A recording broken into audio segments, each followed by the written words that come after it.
Baik, Assalamualaikum warahmatullahi wabarakatuh. Saya Anika Adek Suardani dari kelas BK 3D pada mata kuliah teori-teori kepribadian. Yang pertama, saya akan menjelaskan terkait teori psikoanalisis by Sigmund Freud. Jadi, kali ini kita akan membahas salah satu teori kepribadian yang cukup memiliki impact besar dalam ilmu psikologi, meskipun beberapa ahli juga memiliki kritik tersendirinya terhadap teori ini. Nah, teori ini berusaha memahami manusia berdasarkan pengalaman masa lalunya, memiliki penekanan pada kesadaran, prakesadaran, dan ketidaksadaran.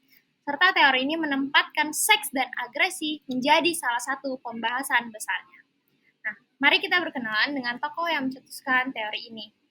Kita akan membahas bersama teori psikoanalisis yang dicetuskan oleh Sigmund Freud yang lahir pada 1856 dan wafat di tahun 1939.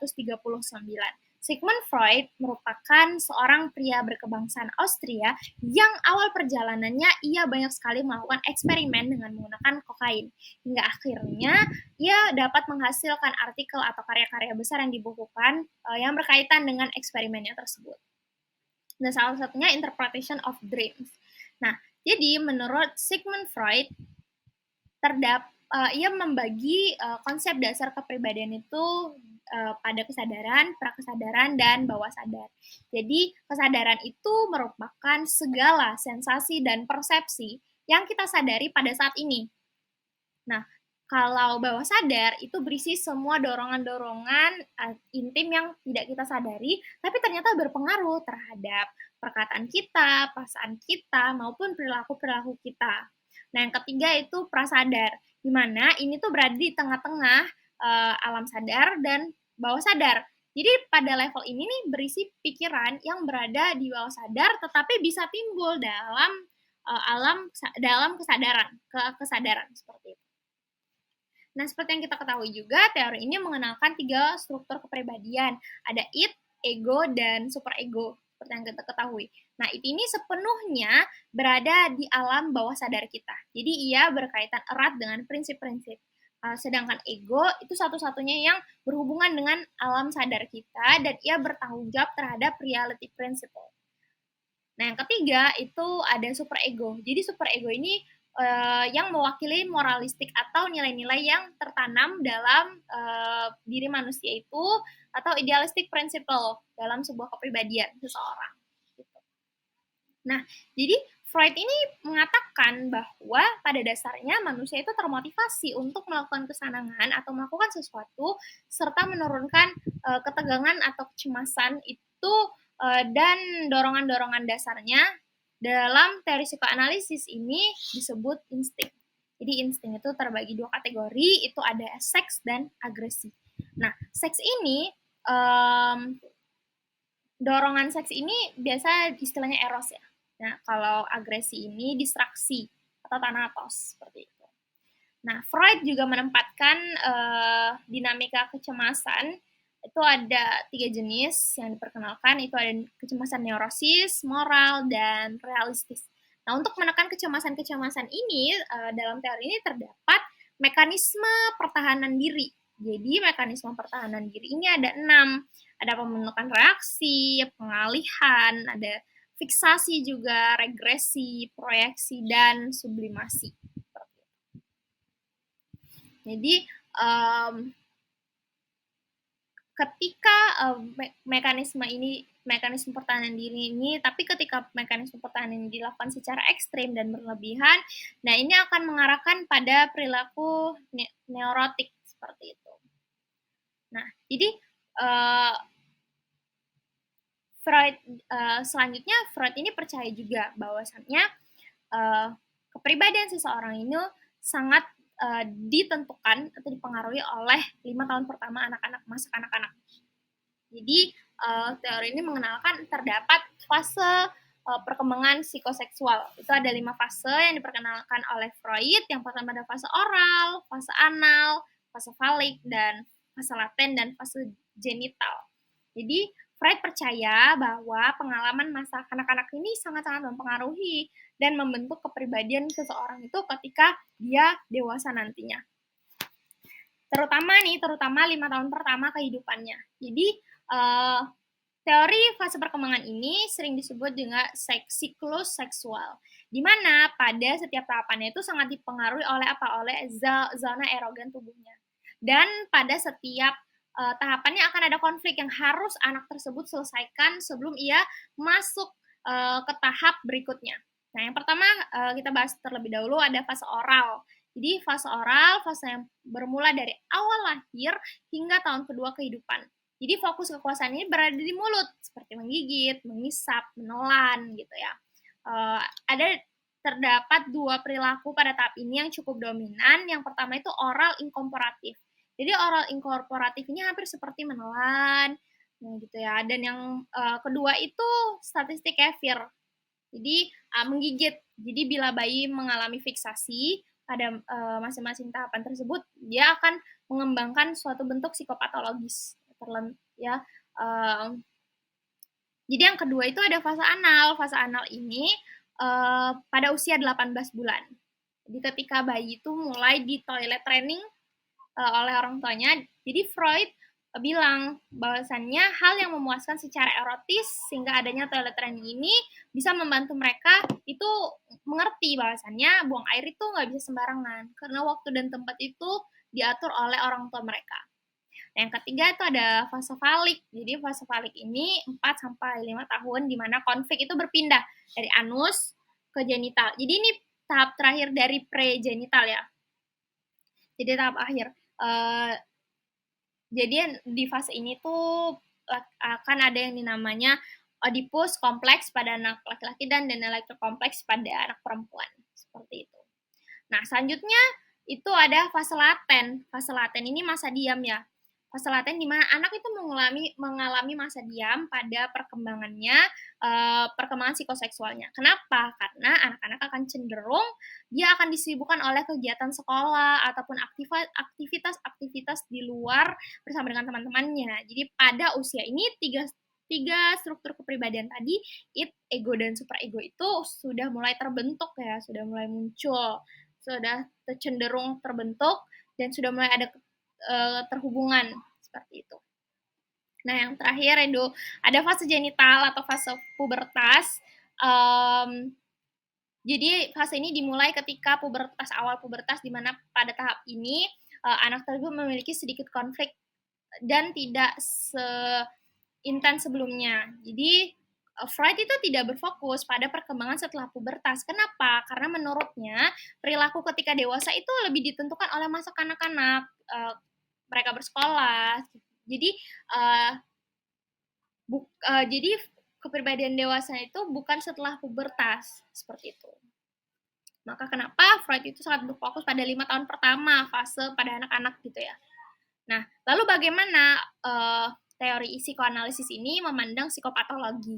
Jadi menurut teori ini, psikoanalisis dia memandang psikopatologi itu bisa muncul karena adanya kejadian traumatis pada masa lalu yang ternyata dicoba untuk ditekan ke alam bawah sadar mereka. Nah, inilah yang menyebabkan psikopatologi itu muncul. Nah, lalu cara untuk mengatasi psikopatologi itu terdapat teknik-teknik terapeutik ya. Jadi teknik-teknik terapeutik ini dikembangkan. Yang pertama itu ada teknik asosiasi bebas. Jadi teknik asosiasi bebas ini pasien diminta untuk mengutarakan setiap pikirannya yang muncul, yang pertama kali muncul. Nggak peduli sememalukan apa, semenyakitkan apa pikiran-pikiran itu, karena nantinya terapis akan melakukan interpretasi setelah itu. Nah, selanjutnya itu ada teknik analisis mimpi. Teknik analisis mimpi ini terapis akan menganalisis mimpi-mimpi dan menginterpretasi mimpi-mimpi yang dialami oleh klien yang berdasarkan simbol-simbol yang muncul. Karena menginterpretasi mimpi ini dapat mempresentasikan keinginan, ketakutan, ataupun konflik yang ditekan ke alam bawah sadar si klien tersebut. Begitu ya. Jadi teori ini berusaha untuk memahami manusia dari permukaan luarnya hingga bagian terdalamnya, yaitu ketidaksadaran, sebagaimana apa yang tampak di permukaan bisa jadi hanya sebagian kecil ya dari keseluruhan gunung es, seperti itu. Sebagaimana kutipan dari Sigmund Freud, "Turn your eyes inward, look into your own depths, and learn to first know yourself." Segitu aja. Terima kasih. Baik, selanjutnya, teori kedua yang akan saya bahas di sini adalah teori kepribadian dari Ludwig Klages. Nah, sebelumnya kita kenal dulu sama tokoh, yaitu Bapak Ludwig Klages sendiri. Beliau adalah seorang psikolog dan filsuf Jerman yang lahir pada 10 Desember 1872 dan wafat pada 29 Juli 1956. Nah, beliau ini adalah seorang filsuf Jerman terkemuka di bidang karakterologi. Maka beliau sendiri itu dipanggil sebagai Bapak grafologi modern ya. Itu ilmu di bidang analisis tulisan tangan. Jadi teori Ludwig Klages ini didasari oleh karena beliau percaya bahwa manusia itu dapat dibedakan dari hewan lain melalui roh atau geist ya, istilahnya di teori beliau, geist yang mendasari kemampuan manusia untuk berpikir dan berkehendak. Inilah yang membedakan manusia dengan hewan lain gitu. Jadi menurut Klages di teori ini beliau membahas terkait bagaimana teori dia menggunakan pendekatan pensifatan dan menentang cara pendekatan tipologis. Karena menurut Klages pendekatan tipologi itu sama sekali nggak memuaskan Klages dan nggak dapat memenuhi fungsinya untuk memahami sesama manusia gitu. Jadi gimana sih pendekatan tipologi? Jadi pendekatan tipologi itu dia memberikan kategori-kategori tertentu sebagai tempat untuk mengkategorisasikan manusia ke dalam golongan atau tipe-tipe kepribadian tertentu. Nah, jadi cara bekerja seperti ini menurut Klages itu terlalu kasar atau terlalu dangkal. Kenapa? Karena sifat-sifat yang disebut pada masing-masing tipe atau kategori itu hanya sifat-sifat pada garis besar saja. Sehingga kalau seseorang itu telah dimasukkan ke dalam suatu tipe kepribadian, maka sifat khas individualnya justru terpaksa diabaikan seperti itu. Jadi menurut Klages itu dengan cara pendekatan tipologi itu orang nggak dapat mendekati kepribadian secara layak. Makanya Klages sendiri memakai cara pendekatan pensifatan. Jadi bukan pendekatan tipologi. Jadi Klages itu salah satu yang menentang pendekatan tipologi gitu ya. Nah, jadi dalam teori Klages sendiri dia punya aspek-aspek kepribadian ada 3, yaitu materi atau bahan, struktur kepribadian, dan kualitas kepribadian. Nah, kita bahas satu-satu. Nah, di sini ada materi kepribadian. Materi kepribadian itu apa? Jadi materi itu bahan gitu ya. Bahan yang itu ini tuh salah satu aspek kepribadian yang berisikan semua kemampuan atau daya pembawaan beserta talent-talentnya atau bakat-bakatnya. Jadi materi ini itu adalah modal awal yang diberikan.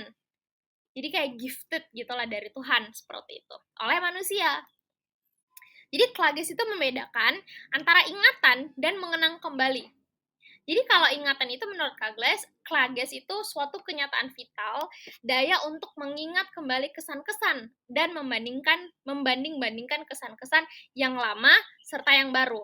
Nah, ingatan ini fungsinya tanpa disadari, jadi tanpa ingatan, maka proses-proses kerohanian itu nggak bisa berfungsi apa-apa. Jadi tanpa ingatan orang tuh nggak dapat mengenal kembali sesuatu, tidak akan mempunyai kebiasaan tingkah laku dan tidak dapat berfantasi. Jadi simpelnya tuh ingatan ini memungkinkan manusia untuk mengingat kembali atau istilahnya kita rekognisi gitu ya, mengingat kebiasaan tingkah laku dan mempunyai harapan-harapan akan kesan-kesan yang diterimanya, lalu bisa berfantasi kayak gitu. Itu dengan ingatan. Sedangkan kalau mengingat kembali atau mengenang kembali itu dibedakan berdasarkan ingatan atas kenyataan. Bahwa kedua hal tersebut adanya pada seorang individu belum tentu mempunyai korelasi yang positif. Orang dapat menjumpai orang lain orang lain yang kuat sekali, tapi apa yang ada dalam ingatannya itu sulit untuk ditimbulkan ke dalam kesadaran. Tapi ada juga orang yang ingatannya nggak kuat, nggak dapat menyimpan kesan-kesan yang baik, tapi apa yang ada di dalam ingatannya mudah untuk ditimbulkan kembali dalam kesadaran. Jadi kalau misalnya tadi kita masih ingat psikoanalisis gitu ya, kan ada alam sadar, prasadar, dan bawah sadar gitu ya. Nah, itu materi atau bahan. istilah kayak modal awal gitu ya, yang digifted-kan oleh manusia. Yang kedua tuh struktur kepribadian. Nah, Klages itu memberikan pengertian tentang istilah struktur. Jadi, struktur ini pelengkap daripada istilah materi yang pertama tadi. Kalau materi itu dipandang sebagai isi, bahan dalamnya. Kalau misalnya struktur itu dipandang sebagai sifat-sifat bentuknya atau sifat-sifat formalnya. Jadi Klages itu bilang tingkah laku adalah sifat pribadi yang punya nilai konstan. Jadi ada 3 soal yang dikemukakan sama Klages dalam struktur. Jadi dalam struktur kepribadian ini ada namanya temperamen, ada namanya juga perasaan, dan ada namanya daya ekspresi. Oke, kita bahas satu-satu. Temperamen itu Klages itu menggambarkannya temperamen sebagai sifat daripada struktur itu sendiri, daripada struktur kepribadian seseorang. Jadi orang-orang yang biasa disebut temperamen sanguinis ini akan menunjukkan sifat-sifat yang nggak dikenal, lelah dengan kuatnya menuju ke suatu tujuan yang disadarinya benar-benar gitu. Jadi tapi ada juga, kalau tadi temperamen sanguinis, ada namanya temperamen phlegmatis. Dia tuh menunjukkan sifat-sifat serba lambat, nggak punya minat, apatis gitu ya. Kayak gitu. Jadi kalau sanguinis benar-benar keras kepala untuk menggapai sebuah tujuan. Kalau phlegmatis tuh dia yang sedikit apatis. Yang biasa tuh apatis. Nah, yang kedua tadi perasaan. Nah, di perasaan ini pun ada punya 2 sifat pokok. Yang pertama itu di dalam tiap perasaan terletak kegiatan batin atau inner activity. Jadi, menurut Klages, di dalam perasaan itu tergantung keinginan. Ada keinginan menerima dan ada keinginan menolak. Nah, yang kedua, di dalam tiap perasaan terdapat corak perasaannya itu taraf-taraf kejelasannya. Klages itu membedakan perasaan, efek, dan suasana perasaan. Jadi ada namanya suasana perasaan yang ekspansif, ya arahnya tertuju keluar, dan ya depresif, dia arahnya tujuannya ke dalam, atau centripetal. Makanya efeknya itu biasa ada 3 kan, ada aktif, biasa efeknya itu bisa aktif, pasif, dan reaktif. Kayak gitu. Nah, yang ketiga itu daya ekspresi. Kalau daya ekspresi ini simpelnya manusia itu kan punya dorongan-dorongan nafsu. Nah, dorongan-dorongan nafsu ini itu proses jiwa.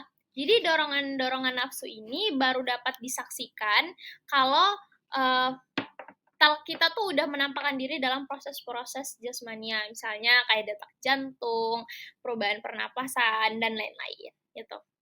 Jadi menurut Klages, yang menjadi hambatan ekspresi itu penguasaan diri. Jadi penguasaan diri ini harus menjadi kekuatan imbangan daripada nafsu-nafsu tadi. Jadi sehingga nafsu ini tidak sepenuhnya menguasai perilaku seseorang. Seperti itu. Nah, tentu tiap-tiap orang itu punya kekuatan penguasaan dirinya masing-masing ya. Dan tiap-tiap kita tuh punya berbeda-beda dalam penguasaan diri. Maka dari itu ada beberapa orang yang udah menunjukkan perubahan ekspresi oleh perangsang yang kecil, ada juga yang besar gitu. Jadi daya ekspresi itu bagian daripada kemampuan dasar yang harus dimiliki oleh tiap orang. Nah, kita masuk ke aspek ketiga yaitu kualitas kepribadian. Nah, kualitas kepribadian ini simpelnya adalah sistem dorongan-dorongan antara kemauan, perasaan, terjadi perlawanan atau kita simpelnya tuh bilangnya konflik ya. Nah, kalau di Klages dia bilangnya perlawanan itu antagonisme. Nah, ini yang menjadi dasar daripada sistem dorongan-dorongan menurut Klages. Jadi, bagaimana kemauan itu dapat mengikuti atau melawan perasaan, tetapi tak dapat memanggilnya atau menimbulkannya. Jadi, kan ada 2 nafsu ya, nafsu mempertahankan diri dan nafsu menyerahkan diri, kalau menurut Klages gitu. Jadi, antara jiwa dan tubuh tidak ada pertentangan dalam kehidupan hayati. Sebenarnya 2 hal ini nggak bisa terpisahkan. Kayak begitu. Jadi, di samping hal-hal yang udah dijelaskan tadi, pembagian sistem dorongan-dorongan ini sebenarnya berkisar pada 3 pengertian besar, yaitu penguasaan diri, nafsu rohania, dan hawa nafsu. Seperti itu. Nah, jadi bila disimpulkan, teori Klages ini menjelaskannya dengan bangunan teorinya secara aspek kepribadian yang 3 tadi. Dan setiap manusia itu memiliki kepribadian yang berbeda antara satu dengan yang lainnya. Itulah yang membuat setiap individu kita itu unik. Baik, itu saja materi yang bisa saya sampaikan. Terima kasih atas perhatiannya. Assalamualaikum warahmatullahi wabarakatuh.